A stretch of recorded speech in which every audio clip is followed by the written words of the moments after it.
It is a beautiful morning here in our survival world, and with our starter base basically completed, we're going to be moving on to the next part of this world, which is creating a very sustainable source of food for us. Now I want to turn this area into farmland and have a bit of a dystopian style silo right here. And when I say I want to turn this all into farmland, I mean I want to turn this all into farmland. But before I can do that, I have to smoke up some of these potatoes here to make sure we have some food for us while we go on a bit of a journey. We're going to be heading off into the distance here and looking for a cave of some kind, particularly a very deep one. With Terralith, all the terrain is pretty high up in the sky, and I need andesite, and andesite only spawns below a certain Y level, so we're gonna need to find a pretty sizable cavern here. I would also like to get some diamonds this episode to make a diamond pickaxe at least. That way we can stop using iron temporarily. Oh, think I'm onto something here. Hold on. Yeah, okay, this seems pretty promising. Looks like we've got a pretty large deposit of andesite here. I'm going to scoop up as much as possible before my pickaxe breaks. I'm also going to be looking for deep slate in a little bit as well. We may come back for that. I definitely need, not a lot, but a decent amount. Let's keep going down this cave here. I think I see the blue stuff. That was actually pretty quick. Of course, there's only one of them, but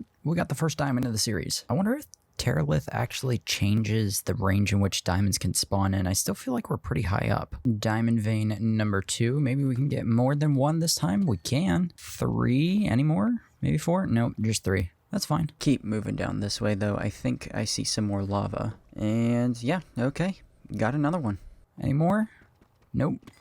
Okay, we're at 5 already. It hasn't even been 10 minutes. Let's take this time to craft up that diamond pickaxe I was talking about earlier. And since we're down here and I've accidentally created some obsidian with my water, we might as well just grab it while we're here. We are going to need another portal this episode. And honestly, since we have the diamond pickaxe, it would be nice to put like a level 1 enchantment on this thing. But heading back up to the surface here, we're going to dip into our storage room and get that enchantment table crafted up. We're also going to quickly take all the minerals we found while we were down there as well and throw them into these furnaces. We're also going to grab some of these baked potatoes that I forgot. Now, the only problem I'm having right now with this enchantment table is the fact that I forgot we need lapis and I didn't grab any. I'm gonna have to hold off on the enchanting for now, and I'm actually going to go get started with crafting some mossy cobblestone. We're going to be using pretty much the same block palette with some minor variations in it that we used for the starter base, and we're just going to be applying it to this wheat silo thing. I don't really know what I'm going for right now, but I'm going to throw the inspiration image up on screen to kind of give you an idea of what I'm looking for. Now, again, we're going to stick with the same block palette and color theme as our starter base, so this little silo thing isn't going to be red like you saw on the reference image. I thought that would be pretty cool to do, but to be honest, I thought it would be too similar to the color palette of my Sunset Castle starter base. Gray and green it is.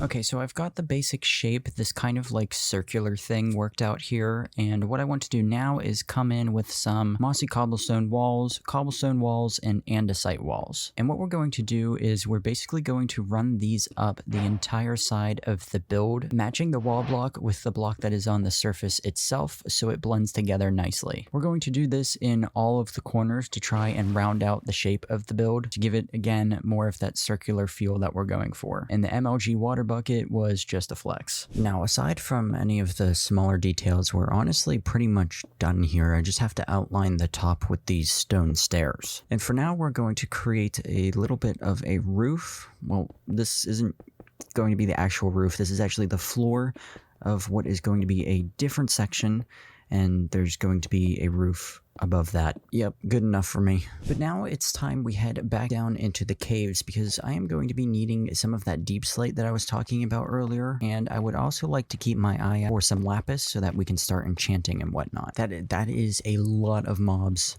I do see diamonds over there though. But, oh, I see multiple diamonds. Oh my god, I see 3 veins of diamonds. But they are very heavily guarded, so I don't know how this is gonna go. I would like to play this very carefully because even though it's not hardcore, I don't want to die, or at least I would like to die as infrequently. Hold on. Why does that not sound like a word right now? Infrequently.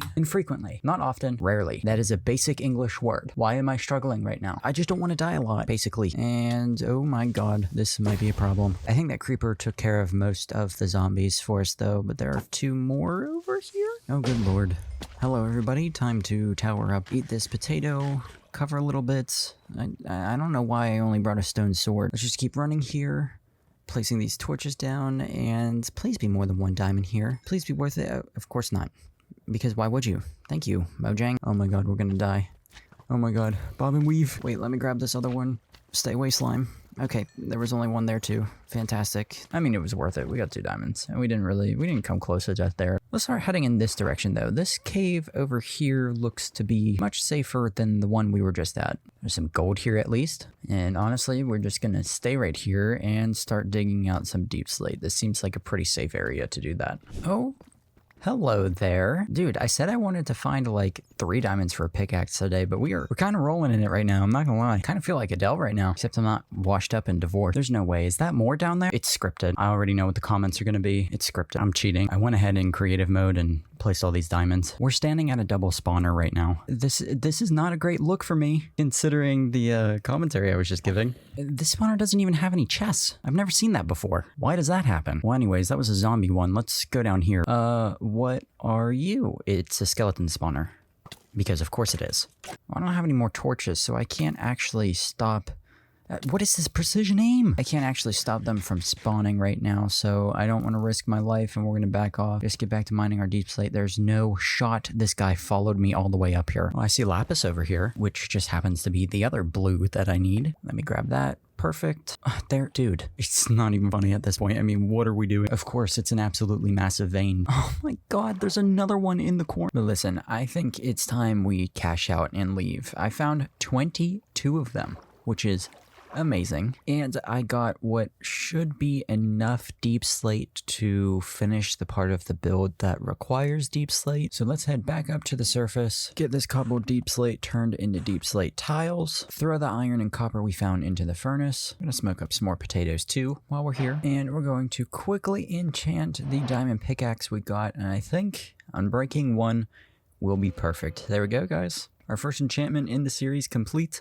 Let's go ahead and just throw that back in our little box here and we can get to it. So now we're going to come up to the top here, and I have this little ring lined out where I want the center of this thing to be. And what we're kind of going to do is take this deep slate and we're going to raise it up by a couple of layers. We're going to start with 3 for now. Then I need to come to the outside here and make kind of an inner ring tracing along the inside of where the stone stairs are. And the reason why we need to do that is because we need to mirror the stone stair layer that we have on the bottom and put that on the top. There we go. That should be good, right? Yeah, that actually looks decent. So now we can remove the cobblestone on the inside. And then we want this little section to be about 3 blocks wide. So we're going to come in here with a quick line of regular stone. And then we're going to line the top of that with more stone stairs. So there we go. Now we have like the little top part, a little hat looking structure, I guess, going on here, and I'm really liking the shape of this thing. So now we're going to take some stone slabs and we're going to try to kind of tier this thing up 1 slab at a time until it all comes together in the center. There we go. I think that looks pretty good. Now we got to do a little bit of texturing and add some stuff to the top of the build.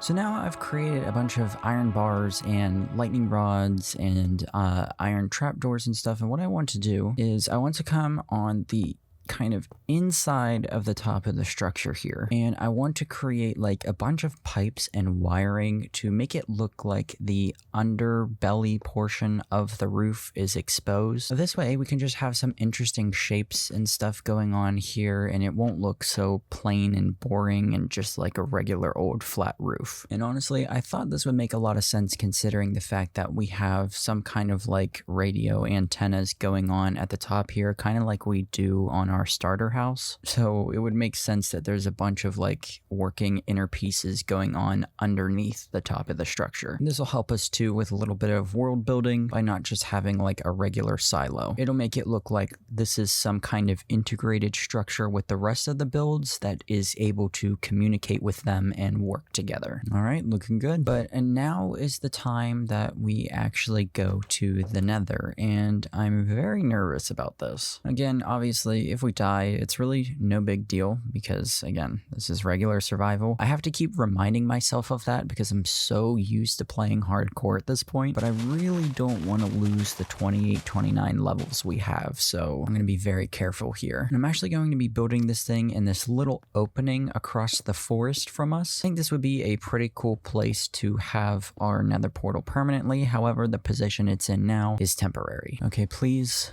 be a good spawn. Okay. This is, okay, so normally I would consider this a bad spawn, but this is as good as it could get for right now. We're in a safe, enclosed area. And there's quartz right here. Okay, the only problem is that there's literally no way out of here. So I guess we're just gonna try digging down a little bit. Obviously not straight down. Okay, there we go. Oh, I already hear hoglins. I have to be very careful about how I approach this. There we go, coming down. There's one. Oh my god, it's Amy Schumer. Yeah, there we go. Line up one by one, please. That's a little bit better. Is that a bastion? Oh, I want to go there really bad. But that normally doesn't go too well for me. We're gonna fight the urge, the very, very, very strong urge I'm having right now to go over there, and we're going to go to the right. And hopefully, what I'm looking for is smooth basalt, and I think I see some over this way. So, yeah, okay, so there's a soul sand valley over here too, which is gonna be great because we can grab a bunch of bone blocks and stuff. And having access to all that bone meal early game, well, I mean, it's, yeah, this is still early game, I guess. Having access to all that bone meal early game is going to be very helpful. I just really gotta watch the skeletons here too, because there is a lot of them, and I don't normally do too well with skeletons. There we go. Let's use our nice shiny new blue pickaxe to grab all this basalt here, and we'll take our time to grab these bones. I'm not going to venture too far out though. I don't want to get greedy and die. Well, I mean this one isn't too far away. We can grab this, right? We'll be safe. We're gonna snag some of this soul sand while we're here too. And what's more, set of bones, right? Couldn't hurt. There we go. And you know what I said about getting greedy? It's happening. I already know this is gonna end in disaster. Oh, face up, dude. Oh my god, here we go. Yep. Out of here. Quick, please. Oh, it's shooting. 1, 2, 3, 4, 5. Oh my god, yeah, you guys don't know about my Bed Wars days, do you? Yeah, we're out of this John right quick. The Bastion calls me again. Oh my god, look at those chests in there. Nope. Another time. Now, before I start showing you what the smooth basalt is for, I want to take some diorite and some diorite walls here and try to create something that looks similar to like painted numbers on the side of the building. We'll just do like 37 or something random. There we go. That looks good. I love how, dude, using the walls was a great idea. That looks great. But now we're going to take that smooth basalt and place it under parts of the numbers here. We're going to use some deep slate as well to kind of hopefully make it look like there's kind of water stains dripping down from where like the paint has kind of been rotting away or something, or washed away. I think that looks decent. We don't really need to go overboard with this, and so we're actually honestly gonna do that in a couple places around the build. And I also want to install a couple of extra little details around the place here, and there we go. That looks pretty decent. I don't even know what those are gonna represent. Maybe like 2 pipes that were originally there or something. Put some jungle trapdoors on the Incy. Yeah, that looks good. Now we can start throwing that basalt around the top that I was talking about. There we go, looking good. We're not going to keep that scaffolding there. We're probably going to move it to the other side, but I do want to have some kind of ladder-ish type thing to get us up to the top. And the reason why I don't want to just have a straight entrance into the build is because we're actually going to fill this thing all the way to the top with bales of hay. So instead of just throwing chests in there, which would honestly give us more space but be kind of boring, I actually want to completely fill the structure with all of the wheat that we're going to be having in the farm here. Now I know that sounds like a lot, but keep in mind guys, we haven't even started the wheat farm portion of this build, and I plan to have a lot of farmland. Also just going to add a little extra scaffolding to the top here, kind of have it going through the roof. I think that looks pretty good, just a little bit of an extra element going on there. And also grab some spruce wood real quick, because what I want to do is create a bunch of spruce trapdoors and kind of line the side of the scaffolding here to lend more towards that kind of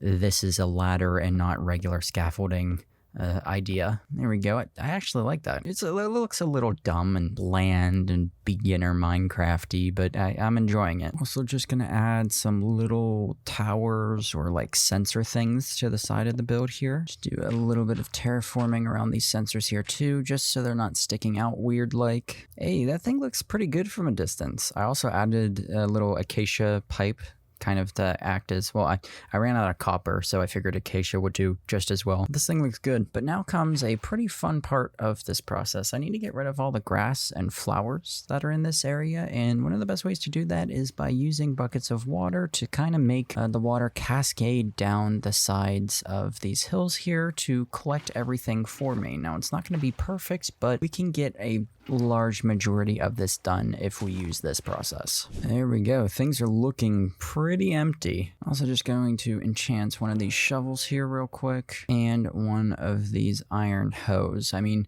neither one of these tools are going to last us anywhere near the entire process of converting this area into farmland, but it won't hurt. I'm going to mark out a path real quick, going from where our starter base is all the way over to the silo itself. And now begins the absolute most miserable part of this process: converting all of this into farmland. This is going to take a very long time, and I honestly think I may have bitten off more than I can chew. And honestly, I already know what the comments are going to be. Oh, Incy, this isn't a starter farm. This is a mega farm. This is not an early game thing. You're right, but also, yes, it is. I understand that the scale of this farm is not equivalent to that of a starter farm, but everything I'm doing right now can literally be done with stone tools, a water bucket, and cobblestone. I mean, literally the whole structure. You don't need to detail the structure like I did. And even if you want to, like, it's just a little bit of moss. I mean, the most expensive thing in there was the smooth basalt. You don't need to get that. You can literally just make what I just made with stone and grass. So yes, I'm sorry, but this is a starter thing for me. And I mean, did you guys see my last couple of starter builds? At least I'm not doing that.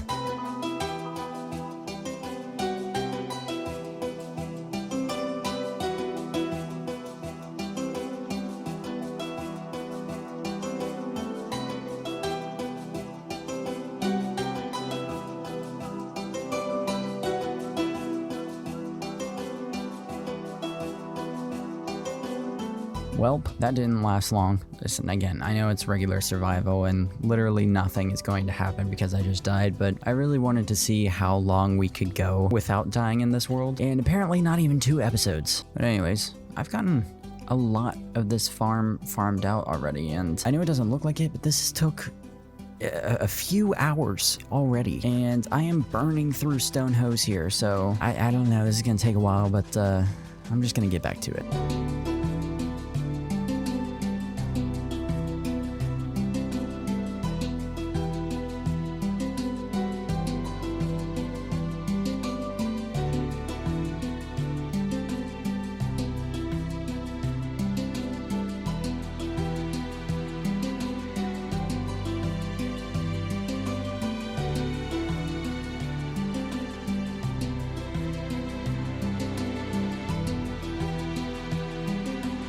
Okay, so the farmland is done being farmed, and I don't even want to. This took like 6 hours. I mean, it's been a couple of days for me. I mean, I've only been able to work on this project for about 2 hours every day, and it's been like 4 days. Now, I'm just curious. I want to go into my statistics here. 158. We have broken 158 stone hose. We have used it over 20,000 times. That's insane. So almost 22,000 blocks of farmland is what we have done so far. I hate myself. Now, I have been, already starting the wheat farm a little bit during the hoeing. Actually, okay, that was a poor choice of words. I have been pulling up and replanting all the wheat while we have been converting the grass into farmland. So we do have a bit of the farm already going here, and it is already producing quite a bit of hay bales for us, which I'll show you guys in a little bit when this is done. But now I just gotta keep grinding this out for a couple more hours, getting all of this planted. And honestly, this process is very painful, but I think it will 100% be worth it when it's done.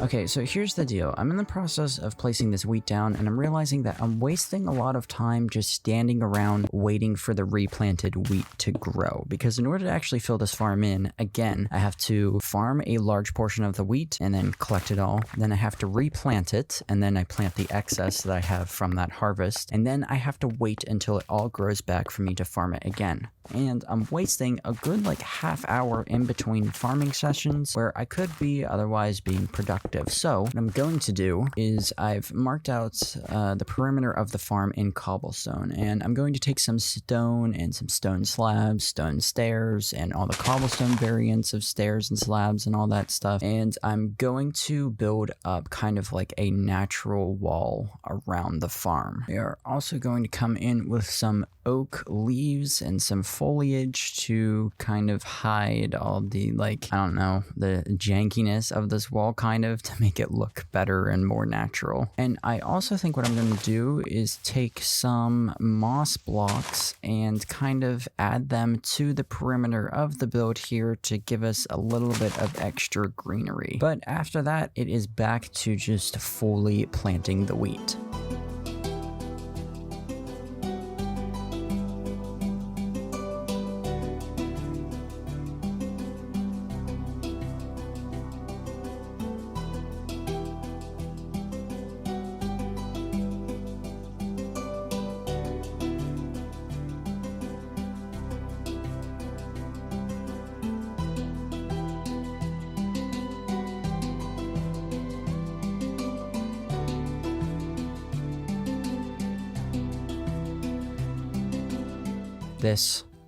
This right here, this shot is exactly what I had envisioned. As soon as I saw the concept art, I knew that this shot right here is exactly what I wanted this place to look like. And it looks great. And I mean, just look at this absolutely massive wheat farm that we have right here. Good lord. We literally should only need to harvest this once or twice fully, and we'll have food for the rest of the series. And I want to come upstairs here to show you guys the view from our window. Oh lord, dude. That looks gorgeous. I love this little window frame, dude. Now, there are obviously still some things I want to do. Like, I'm going to craft up this coarse dirt real quick because I don't think... I like the path blocks, but they need to be a little bit more detailed in order for them to fit the rest of the world. So we're going to throw in some regular dirt and some coarse dirt as well. We're going to save the rooted dirt that I was going off about last episode for some other things, but I think this should make the place look a lot better.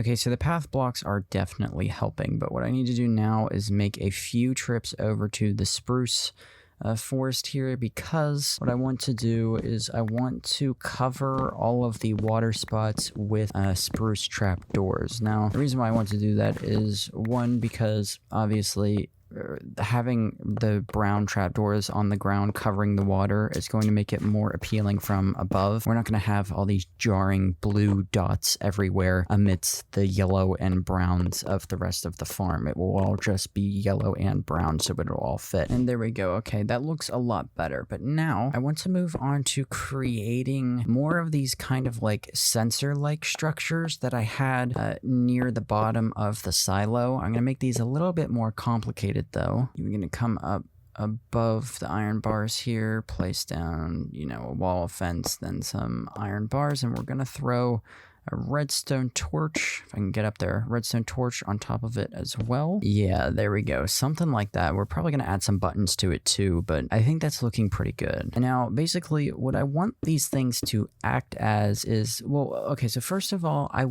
know that the natural kind of leaves and cobblestone wall is a very stereotypical type of Minecraft farm thing to build, and it is a very medieval style thing to do. And again, I'm going for that mix of like medieval futuristic solar punk thing, whatever, I don't know, but I thought it would make the most sense to have that medieval type of wall, but you know, dotted throughout it we have these futuristic sensor looking things that are actually going to act as some kind of, I guess, like an electric fence, or perhaps a kind of fence that is giving off like a really low frequency that, you know, humans can't hear but other mobs and animals can hear. So obviously it's not actually going to keep the creatures out, but it can look like it was meant to keep other animals and things out of the farm by giving off that frequency. But yeah, that was a really long-winded way to essentially say I want this to look like an electric fence, an invisible electric fence, right?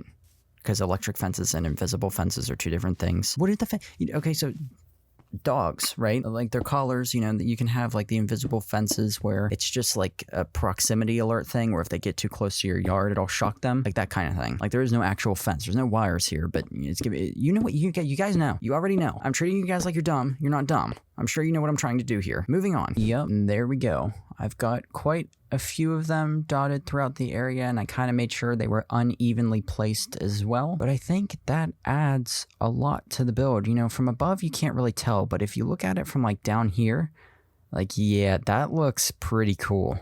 I like the way that looked. That's given a really cool feel. But now we are moving on to what I am honestly most excited about this build for, and that is filling the silo with all the hay bales that we've been collecting. And I want you guys to just take a look, a little peek at all of these stacks of hay bales that we have. I have to empty my inventory to make room for all of them. I mean, just from harvesting and replanting to fill the farm alone, we're not going to need any food for the next like 5 episodes.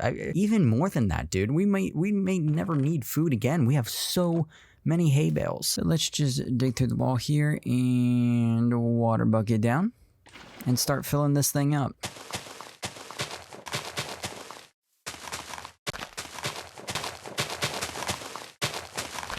And there we go. That is a lot of hay bales. We are almost to the top of the structure here. But now what I want to do is create a couple of little drones flying around the area. You know, to me, it makes the most sense that we wouldn't be manually harvesting a farm this size, but I don't want to have like tractors or something that's too modern, you know, doing the harvesting. So we're just going to come in here and create some of these little guys flying around the place. There we go. I think he looks pretty cute. I like him.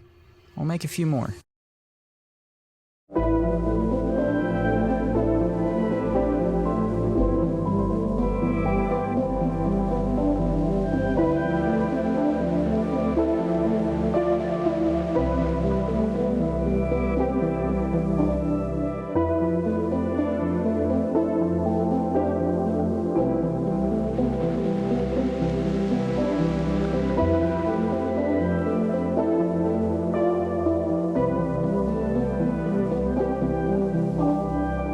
That our farm is complete. I really love the way this turned out. You know, it's very plain and bland, but that's also kind of the point. I also threw some of these like vents around the area as well to make it look like there's some extra stuff going on behind the scenes underground and whatnot. Perhaps maybe there's a big wheat processing plant right below the surface. But I think it matches the vibe of this world really well, that futuristic dystopian thing that I'm kind of trying to go for, and I'm really happy with how it turned out, and I hope you guys are as well. But with that said, I've got to get going because I've got more work to do.